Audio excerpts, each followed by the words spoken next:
Hi, welcome everyone. My name is Yulia Kriskovets, and I am part of the communications team of the US Guild. And I'm happy to introduce my educational director.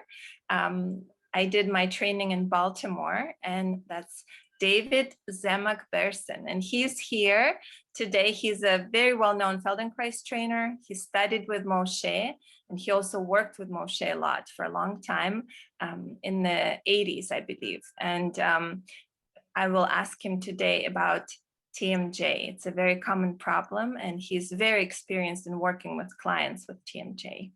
So David, can I ask you my first question? Of course.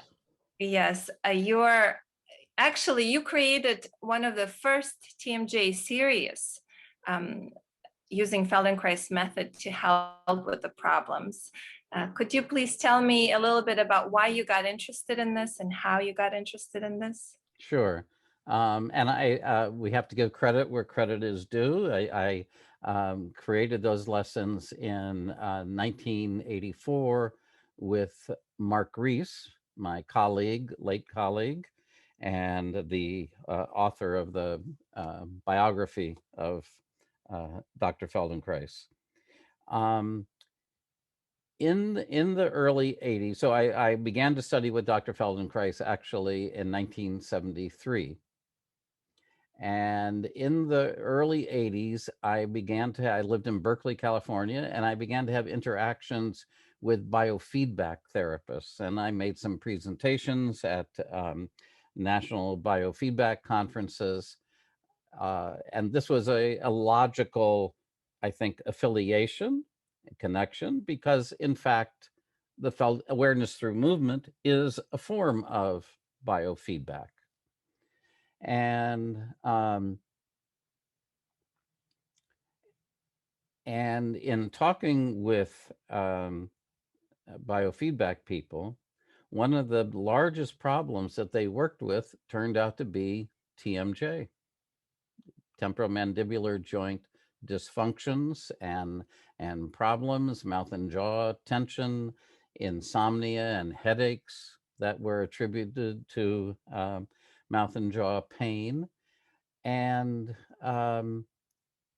so I began to think a lot about the problem and what we had to offer, feeling that we had a lot to offer, and what we were doing in those days. And I really would love to be doing it again. Is we were hooking up people to surface electrodes and then teaching the TMJ lesson. We did other lessons also. And then seeing how the muscular activity of the primary muscles of the neck and the jaw, how the activity of those muscles changed over the course of the lesson.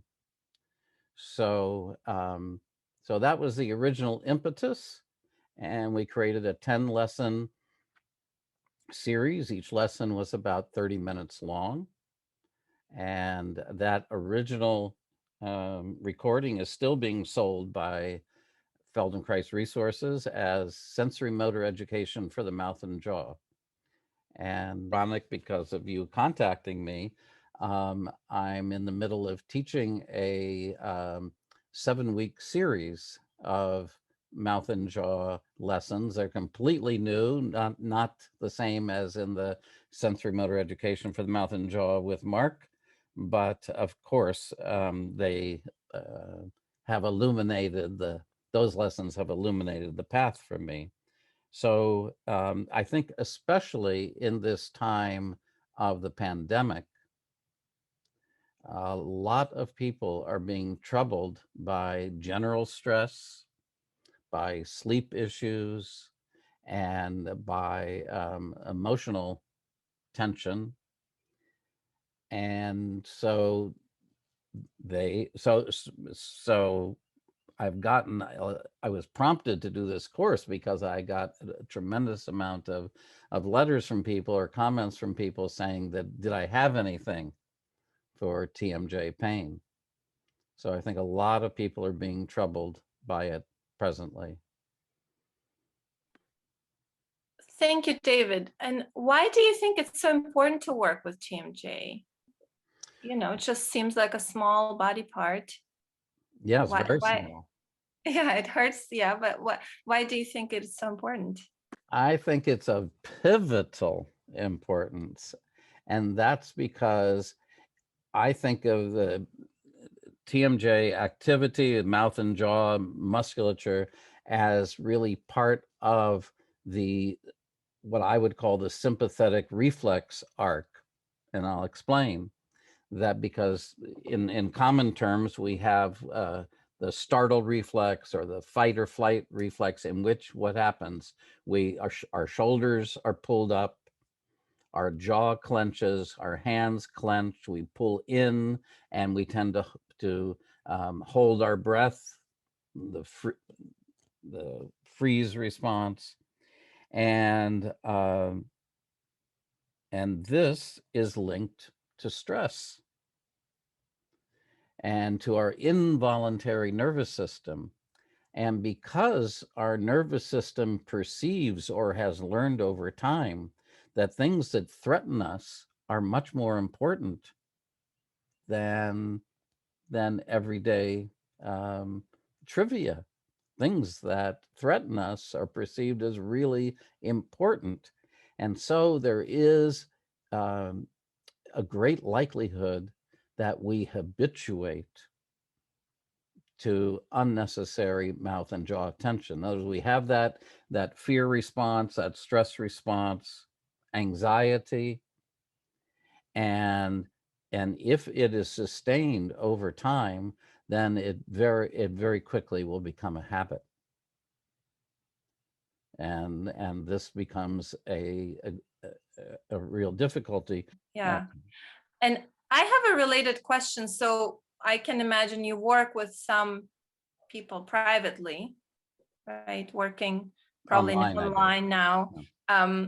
And so when you work with them and help them reorganize themselves in a better way, what do you suggest for them in terms of supporting this? You know, let's say they work with you, then they leave, they get better.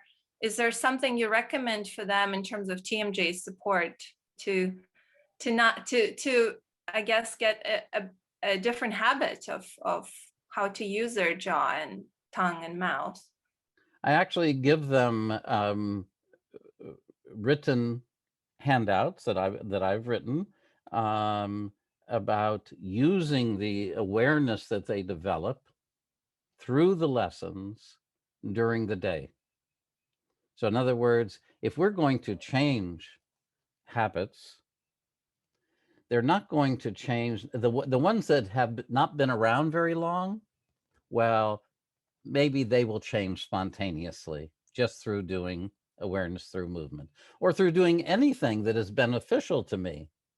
It may be that some simple habits will change if I go jogging this afternoon, or if I take a hot shower. Seriously. So, but I think that the value in Dr. Feldenkrais's work and awareness through movement is when we have habits that are deep, profound, that have been around for a long time. And now, as I was telling you, the brain has to be able to react quickly to stress, to fear, to the appearance of the bear or the lion. So that means that when we're working with TMJ, we are actually affecting very old pathways, very, as in pathways that have probably been used for hundreds of millions of years. And so the value of the Feldenkrais method is, I think, in being able to use the plasticity, the natural inherent neuroplasticity of our brain to change these long-held habit patterns. Thank you. What do you think about mouth guards and all these devices that dentists often give to people? You know, they have teeth grinding and other things. Do you think that's helpful, or do you think that's just, you know? I think I would leave that up to the person. I think if you feel something is helpful, I think if people feel that a mouth guard is useful for them, that they should continue to use it and to try maybe one night not using it. And after doing a series of mouth and jaw oriented lessons, yeah, I'm not a big believer in taking things away from people. Thank you, David. And any last words for the readers of the Sensibility magazine? Anything you would recommend or share about TMJ and how to improve?